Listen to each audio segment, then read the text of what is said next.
नमस्कार दोस्तों, आज हम आपके लिए लेके आए हैं एक नया video chemistry of blood part 1। इसमें हम डिस्कस करेंगे व्हाट इज़ ब्लड, ब्लड के क्या क्या कंपोनेंट्स होते हैं उनके बारे में हम डिटेल में जानेंगे। टाइप्स ऑफ ब्लड वेसल्स क्या होते हैं उनको देखेंगे।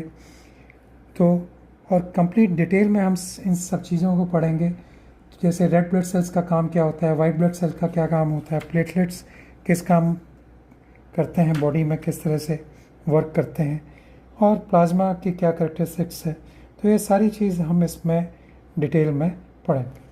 तो चलिए स्टार्ट करते हैं आज का पहला topic, what is blood. Blood हमारी बॉडी का एक वाइटल फ्लूइड है जो बॉडी के सारे टिश्यूज़ को ऑक्सीजन, न्यूट्रिएंट्स और हार्मोन्स पहुंचाता है तथा वेस्ट प्रोडक्ट को टिश्यूज़ से रिमूव करता है। यह हमारी बॉडी को इन्फेक्शन से प्रोटेक्ट करता है, और अगर हमारे हाथ पाँव में कहीं भी चोट लगती है और उससे ब्लीडिंग होती है तो ये क्लॉट बना के उस ब्लीडिंग को रोकता है। हमारी बॉडी का जो टेम्परेचर है उसको ये मेंटेन करता है, और साथ ही साथ ये ब्लड प्रेशर को भी मेंटेन करता है। हमारा हार्ट ऑक्सीजनेटेड ब्लड को ब्लड वेसल में पंप करता है, जो कि बॉडी के सर्कुलर सिस्टम की मदद से इसको पूरी बॉडी में मूव कराता है। इस ब्लड को मूव कराने में ब्लड वेसल्स का एक इम्पॉर्टेंट रोल होता है। ब्लड वेसल्स बेसिकली 3 टाइप के होते हैं। One is artery, second one is when and third one is capillary. इसके अलावा भी स्मॉलर ब्लड वेसल्स होते हैं। वन इज़ आर्टीरियोल और दूसरा इज़ वेन्यूल्स। तो जब हमारा हार्ट ऑक्सीजनेटेड ब्लड को हम ब्लड ऑक्सीजन रिच ब्लड भी कहते हैं, तो जब हमारा हार्ट इस ऑक्सीजन रिच ब्लड को हमारी आर्टरीज में पंप करता है तो हमारी आर्टरीज इस ब्लड को स्मॉलर ब्लड वेसल्स, जिनको हम आर्ट्रियोल्स कहते हैं, उसमें फ़्लो कराती है। और आर्ट्रियोल्स का जो लिंकअप होता है वो और स्मॉलर वेसल्स के साथ होता है, जिसको हम कैपिलरी कहते हैं। तो वहाँ से ब्लड फ्लो होकर कैपिलरी में जाता है, और कैपिलरीज जो है की जो वॉल्स होती हैं वो काफ़ी थिन होती हैं, जिसके कारण इनका जो ऑक्सीजन और न्यूट्रिएंट्स होते हैं वो इजीली पास ऑन जो हो जाते हैं ऑर्गन्स में और टिश्यूज़ में पास ऑन हो जाते हैं। और उसके बाद ये टिश्यूज़ से कार्बन डाइऑक्साइड को वापस स्वैप करता है, और बाकी जो भी वेस्ट प्रोडक्ट हैं कैपिलरीज उनको लेके कनेक्ट करती है वेन्यूल्स के साथ। और ये वेन्यूल जो है स्मॉल ब्लड वेसल्स हैं जिनका लिंकअप वेन्स के साथ होता है, और वेन्स इन ब्लड को लेके वापस हार्ट में जाती हैं और वहाँ उनको ट्रांसफ़र कर देती हैं। तो इस ढंग से इस ब्लड वेसल्स का इनका पूरा काम होता है कि हार्ट से ब्लड को ले जाना, पूरी बॉडी में ब्लड को मूव करना, ऑक्सीजन को टिश्यूज़ में पहुंचाना, ब्लड ऑर्गन्स में न्यूट्रिएंट्स और अदर हार्मोन्स को पहुंचाना। तो ये सारा काम करके वापस फिर से वेन्स की मदद से वापस फिर हार्ट में आ जाता है। Now the $1 million question is, blood को ऑक्सीजन कहाँ से मिलती है? इसको समझने से पहले हम थोड़ा सा हार्ट की बात कर लेते हैं। हमारा हार्ट 2 पार्ट में डिवाइडेड है। On the right side 1 part and other left side is 1 part, और इसमें 4 चैम्बर होते हैं, 2 राइट साइड में और 2 लेफ्ट साइड में। तो इन चैम्बर्स को हम एट्रियम कहते हैं और दूसरे चैम्बर को हम वेंट्रिकल कहते हैं। तो जो राइट साइड में 2 चैम्बर्स हैं वो राइट एट्रियम और राइट वेंट्रिकल कहलाते हैं। इसी ढंग से जो लेफ्ट साइड में चैम्बर्स हैं उनको हम लेफ्ट एट्रियम और लेफ्ट वेंट्रिकल कहते हैं। हार्ट में जब ऑक्सीजन ब्लड आता है तो ये जो है लेफ़्ट साइड में स्टोर होता है, और यहीं से हार्ट ब्लड को पंप करके ब्लड वेसल में भेजता है।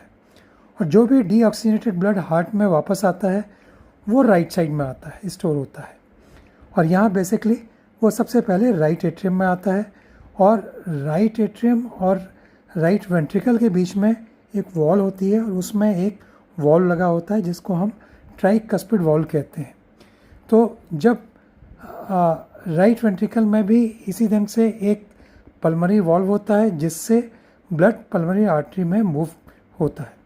जब डीऑक्सीडेटेड ब्लड वापस हार्ट में सुपीरियर वीना कावा तथा इंफीरियर वीना कावा से राइट एट्रियम में पहुंचता है, तो ये सुपीरियर वीना कावा और इंफीरियर वीना कावा जो है ये वेन्स हैं। ये थोड़ी सी लार्ज वेन्स होती हैं, और सुपीरियर जो है ये बॉडी के अपर साइड से आती है, और जो इंफीरियर है वो बॉडी के लोअर पार्ट से ब्लड को लेके आती है। तो राइट एट्रियम में इस ब्लड को जो है वो राइट वर्टिकल में ट्रांसफ़र करता है, और जब ये ट्रांसफ़र करता है तो उस समय जो है जो इनके बीच में वॉल में जो वॉल लगा होता है ट्राइकस्पिड वॉल, वो ओपन हो जाता है और उससे सारा जो ब्लड है वो राइट वेंट्रिकल में आ जाता है। और ये जो वॉल्व है ये कल वन वे का है, ये राइट वेंट्रिकल से जो है वापस एट्रियम में जो है ब्लड वापस नहीं जाता। इसी ढंग से राइट वेंट्रिकल में भी एक वॉल्व लगा होता है जिसको हम पल्मोनरी वॉल्व कहते हैं। ये ओपन होता है और हार्ट जो है ब्लड को पल्मोनरी आर्टरी में पंप करता है, और पल्मोनरी आर्टरी जो है इस ब्लड को लंग्स में ले जाती है, और यहीं पर ऑक्सीजन तथा CO2 का एक्सचेंज होता है, कार्बन डाइऑक्साइड। इस पॉइंट को जो है गैस एक्सचेंज पॉइंट भी कहा जाता है। तो लंग्स में जो है टाइनी कैपिलरीज का वास्ट नेटवर्क होता है, और जो millions of microscopic air sacs से घिरी होती है। तो ये माइक्रोस्कोपिक सैक्स को हम अल्वेओलाई भी कहते हैं, अल्वेओलाई। तो इनमें क्या होता है, जब आप इनहेल करते हैं तो उसकी जो एयर है वो सारी ये अल्वेओलाई में जो है भर जाती है, और आर्टरी और अल्वेओलाई की जो वॉल होती हैं बहुत थिन होती है, बिल्कुल एक्स्ट्रा थिन होती हैं।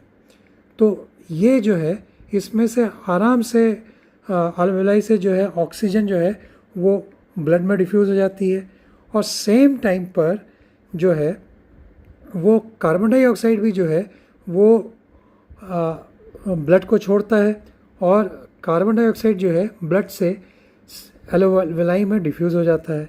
फिर एक्सेल जब बॉडी हम करते हैं तो बॉडी से ये जो एयर है कार्बन डाइऑक्साइड जो है ये बाहर निकल जाता है, तो ब्लड जो है फिर से ऑक्सीनेट हो जाता है, और यहाँ से वो पल्मोनरी वेन से ये दोबारा हार्ट में आता है और लेफ़्ट एट्रियम में स्टोर होता है। फिर लेफ़्ट एट्रियम और लेफ़्ट वेंट्रिकल के बीच में एक वॉल्व होता है जिसको हम कहते हैं माइट्रल वॉल्व, और ये उसके द्वारा लेफ़्ट एट्रियम से ये जो ऑक्सीनेटेड ब्लड है ये लेफ़्ट वेंट्रिकल में पहुंच जाता है, और वहीं से हार्ट इसको पंप करता है। और ये लेफ़्ट वेंट्रिकल में भी जो है एक वॉल्व होता है जिसको हम कहते हैं एओर्टिक वॉल्व।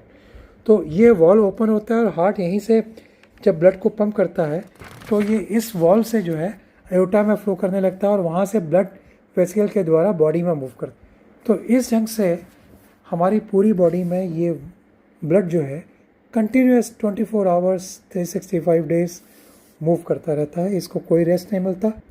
तो ये एक बहुत बड़ा काम है ब्लड का, और बॉडी में 24 आवर में कंटिन्यूस इसमें बिना रुके ये सारी मशीनरी हमारी काम करती है। अगर आपको हमारा ये प्रोग्राम अच्छा लग रहा है तो कृपया इसको सब्सक्राइब कीजिए, लाइक कीजिए और शेयर कीजिए। Next topic is what is blood made of. आपने कभी ब्लड टेस्ट कराया होगा या आपके चोट लगी होगी, इसके कारण आपकी बॉडी से ब्लड निकला होगा, तो आपने देखा होगा कि ब्लड एक तरह का यूनिफॉर्म रेड लिक्विड है। लेकिन जब आप इसको माइक्रोस्कोप में देखते हैं तो आपको एक मिक्सचर की तरह दिखाई देता है, जहाँ लिक्विड भी है, सेल्स भी हैं, many type of micro molecules हैं, जैसे कि प्रोटीन्स हो गए, आयंस हो गए, ये सब लिक्विड में फ्लोट करते आपको दिखते हैं। और ब्लड बॉडी में जो भी रोल प्ले करता है उसमें ये सभी कंपोनेंट्स बहुत इंपॉर्टेंट होते हैं। हम इस टॉपिक में 4 कंपोनेंट्स को डिस्कस करेंगे जो सबसे ज़्यादा इंपॉर्टेंट हैं। ब्लड एक लिक्विड है जो बॉडी में सर्कुलेटरी सिस्टम के वेसल्स के द्वारा पूरी बॉडी में मूव करता है। Plasma, red blood cells, white blood cells and platelets इसके 4 मेजर कंपोनेंट हैं। हम इनको 1 बाय 1 डिस्कस करेंगे। Number 1 is plasma.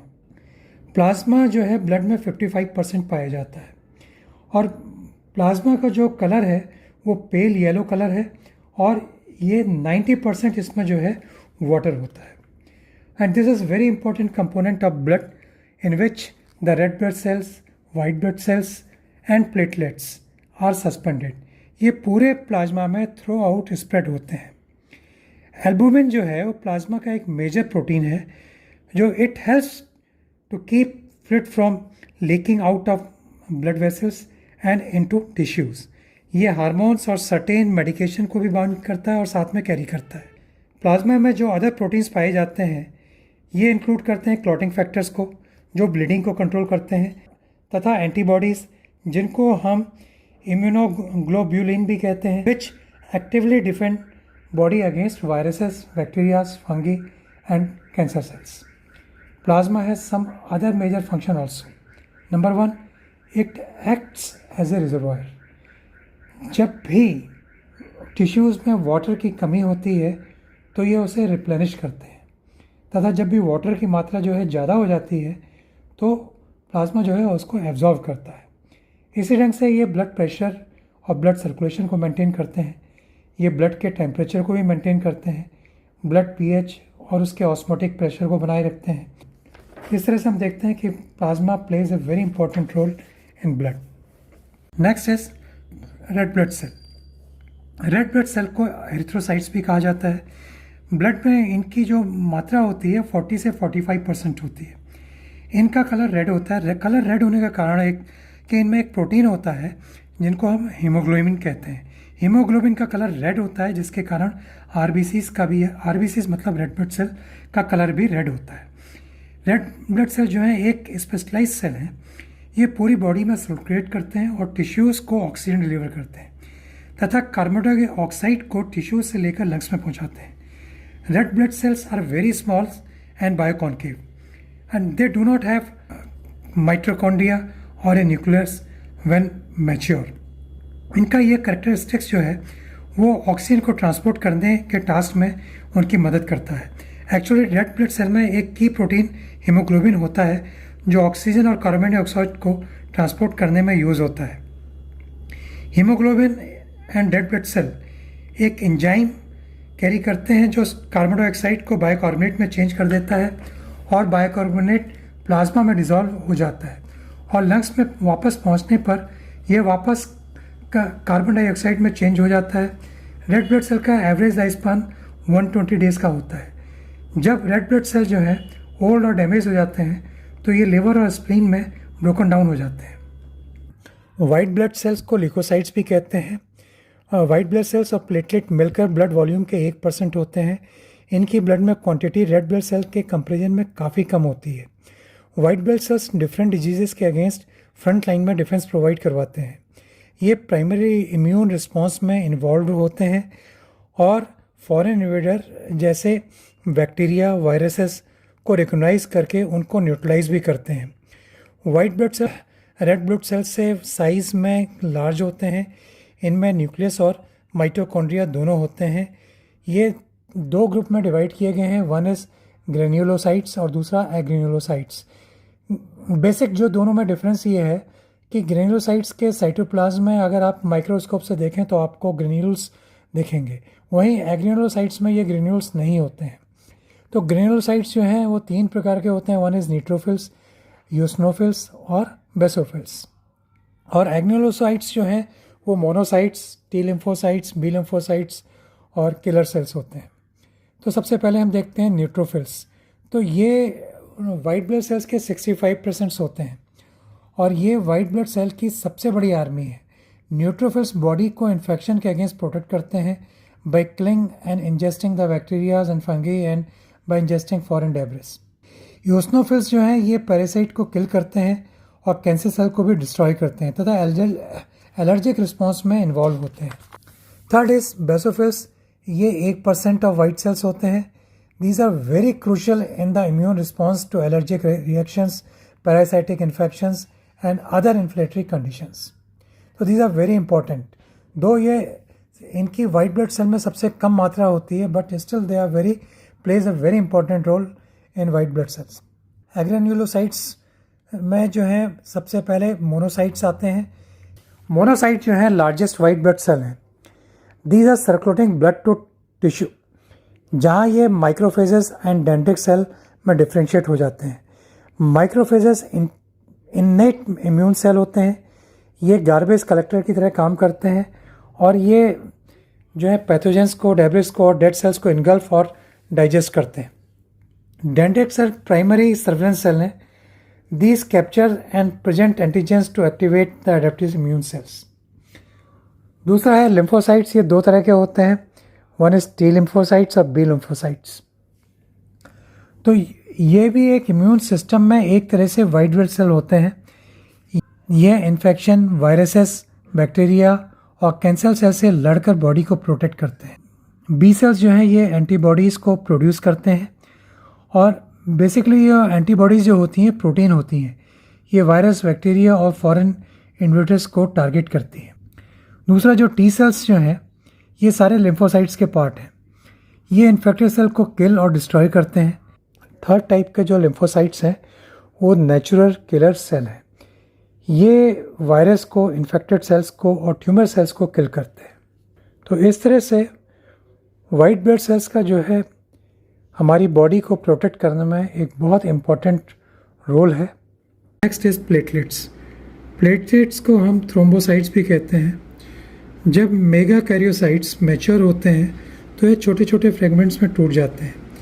इन्हीं फ्रेगमेंट्स को जो है प्लेटलेट्स कहते हैं।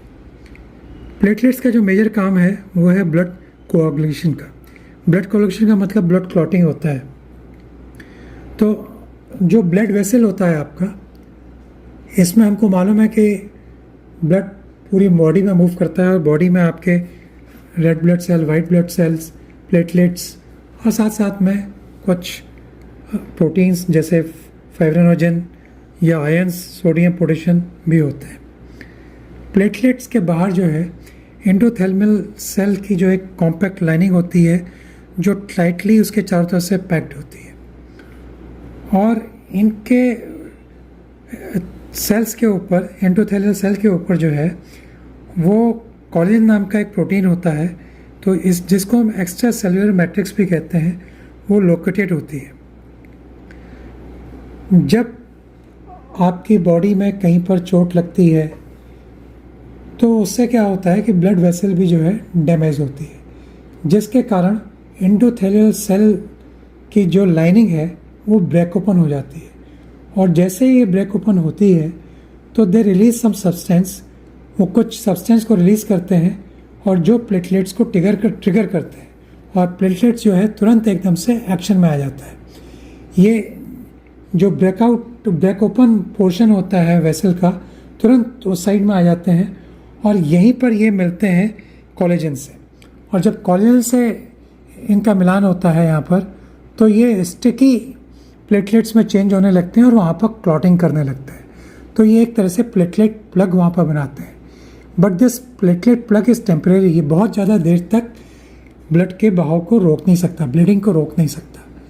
तो यहाँ पर एक प्रक्रिया और होती है जिसको हम कहते हैं कोआगुलेशन कास्केड। इस कास्केड के बारे में हम थोड़ी देर में बात करेंगे। हम आपको पहले बताते हैं कि होता क्या है। एक्चुअली आपके ब्लड में इसमें एक और तरह का प्रोटीन भी होता है जिसको हम कहते हैं थ्रोम्बोप्लास्टिन। थ्रोम्बोप्लास्टिन जो है ये एक इनएक्टिव प्रोटीन है। तो ये ब्लड जो ये कोआगुलेशन कास्केड होता है उसके कारण ये थ्रोम्बिन जो है वो प्रोथ्रोम्बिन में कन्वर्ट होता है एंड प्रोथ्रोम्बिन जो है वो थ्रोम्बिन में मैच्योर होकर एक्टिव फॉर्म में आता है। और ये जो हमने पहले आपको बताया था कि ब्लड में आपका एक प्रोटीन होता है जिसका नाम है फाइब्रिनोजेन। तो ये फाइब्रिनोजेन के साथ रिएक्ट करता है और फाइब्रिनोजेन को फाइब्रिन में कन्वर्ट करता है, which is an active protein. और फाइब्रिनोजेन है एक फाइब्रिन मैश का निर्माण करता है। तो ये जो फाइब्रिन मैश है ये जो आपका प्लेटलेट प्लग है उसके ऊपर एक तरह से ढक जाती है, उसको रिप्लेनिश करती है।